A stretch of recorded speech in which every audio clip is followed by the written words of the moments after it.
Hello guys, hello. This is for Capricorn. Capricorn, welcome dito sa aking channel, Kapalaran 888. Welcome. Alamin natin Capricorn kung anong messages, vibration, gabay, energy para sa inyong lahat. This is general reading, so titingnan natin Capricorn kung anong mensahe ang kailangan mong marinig. Okay, number 38, number 39, number 9, number 7. Okay, flames of the heart.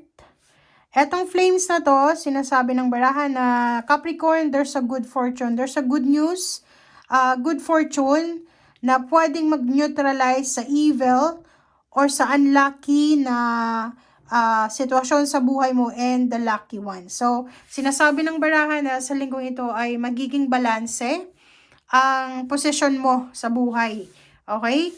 And next is number 9. Sinasabi ng barahan na makakaramdam ka sa linggong ito, Capricorn, ng sobra-sobrang kaligayahan, happiness, full of happiness. Alright.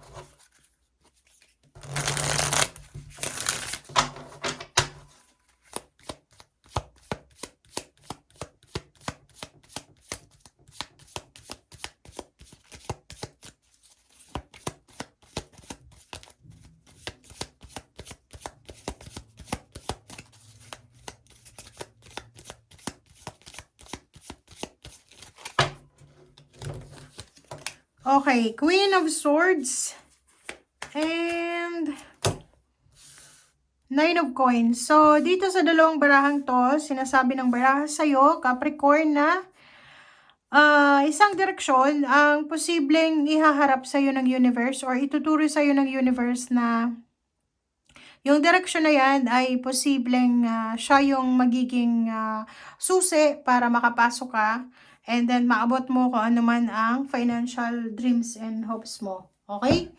So, kung makikita mo dito, sinasabi ng baraha sa'yo na maybe business venture. So, kung ikaw ay mahilig mag-business, posibleng business ideas, wisdom ang posibleng makuha mo this week from the universe. So, open your eyes, parang ganun. Oh.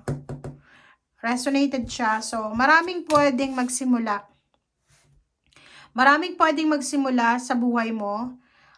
It's either pregnancy, new babies, new ideas, business ideas, new job offer, ganyan. Na pwedeng makatulong sa'yo para matapos na yung mga financial problems mo, financial issues, and kung ano man tong magsisimula sa buhay mo, ito ay magdadala sa'yo ng sobra-sobrang excitement. Okay? Queen of Wands, sinasabi ng bara, isang napakabilis na balita sa linggong ito na posibleng magdala sa'yo ng financial independence. High Priestess and King of Cups. High Priestess, King of Cups, and Page of Wands. So, etong 3 cards na to, sinasabi ng bara sa'yo dito na may mga hidden relationship or hidden blessings or may mga tao na posibleng mamimet mo sa future na sila ay magiging part ng buhay mo sa future. Pero ngayong linggo ay unti-unti na silang ilalapit sa'yo ng universe. So, like for example, Capricorn, etong mga taong to na hindi mo pa sila kilala this week, wala ka pang idea kung sino sila, but inilalapit na sila ng universe sa'yo para matulungan ka sa kung ano pa man yan. Okay, Chariot. Sinasabi ng baraha sa'yo dito na isang destinasyon, kumbaga kung ano man tong sisimulan mo dito sa The Empress, ano man yan ang sisimulan mo, posibleng yan ay magdala sa'yo ng sobra-sobrang biyaya, pagpapala. Meron ka, Capricorn, na kumbaga minamanifest, meron kang pinapangarap na isang bagay, is either trabaho, love life, or travel, na posibleng makukuha mo siya because of several na tao na to na ilalapit sa'yo ng universe. Ano yung ibig sabihin yan? Siguro sa ngayon, hindi ka masaya. Siguro sa ngayon, may mga financial problems and emotional problems ka. Pero, ang message na to ng universe, sinasabi sa'yo na huwag kang masyadong mag-focus sa kasalukuyan mo. Kasi itong kasalukuyan mong sitwasyon ay hindi yan yung final mong destination. As long as na you are parang motivated ka, 'di ba? As long as na masipag ka, marunong kang makisama, okay? Palagi kang excited sa araw-araw sa sarili mo. As long as na hindi mo gini-give up yung pangarap mo sa buhay, kahit dumaan ka sa stagnation, the universe will give you parang opportunity na makaalis dyan sa stagnation na yan. So, kumbaga, sinasabi ng baraha sa'yo na nakakapagod or napapagod ka na siguro. Maybe you're suffering financially or emotionally.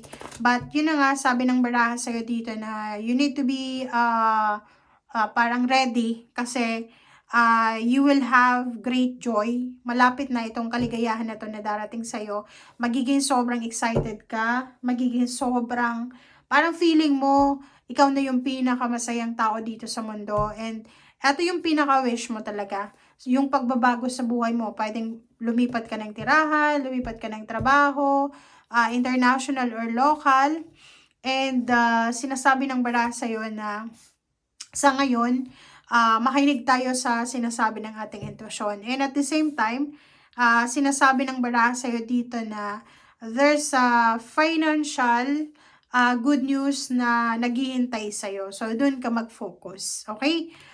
May travel. Pwedeng may travel kang pupuntahan or may gagawin kang pagta-travel, paglilipat bahay. Yon, isang direksyon na pwedeng ituro sa'yo ng universe. And itong direksyon na to, ay wala kang gagawin kundi sumunod lang. And hindi ka magsisisi sa desisyon na to. Kasi kung ano man tong desisyon na tinuturo sa'yo, eto ay magdadala sa'yo ng limpak-limpak na salapi. Kasi makakapag-ipon ka ng pera dyan eh. Diba? The universe will give you all the opportunities na talagang deserve mo. So, yun na nga. Sabi sa'yo ng baraha sa'yo na there's a good luck, good fortune na balita na darating sa'yo na posibleng ito ang magdadala sa iyo ng sobrang saya. Okay? So, sa ngayon, nasaan ka mang sulok ng mundo, ano man ang ginagawa mo, may pera ka man or wala, just be thankful and grateful. Kasi, once na pumasok yung swerte sa buhay mo, once na pumasok yung pera sa buhay mo, or even love life, or clarity, baka hindi mo na magawang mag-enjoy kasi sobra-sobra na yung blessings mo. Okay? And magiging sobrang busy ka. Thank you guys for watching. Bye!